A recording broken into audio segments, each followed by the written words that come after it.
Jonna, you've seen this. Yes. The evidence that was presented in the documentary, do you believe that he should have been found guilty in a court of law at the end of this whole thing? Absolutely not. And here are the three things that really cinched it for me. Number one, and again, if you haven't seen this documentary, tune out right now.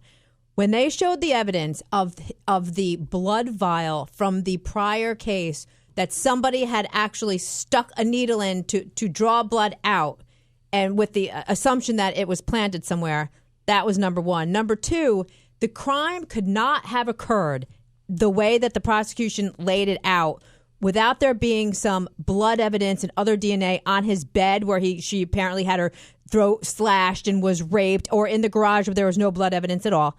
And number three, the key fob. The key fob wasn't there. And then lo and behold, 6 days later, the key fob is there. I rest my case. That man should not be in prison. So Brendan, number one, prosecuting him is like prosecuting an amoeba, because that poor kid does not have two brain cells to rub together.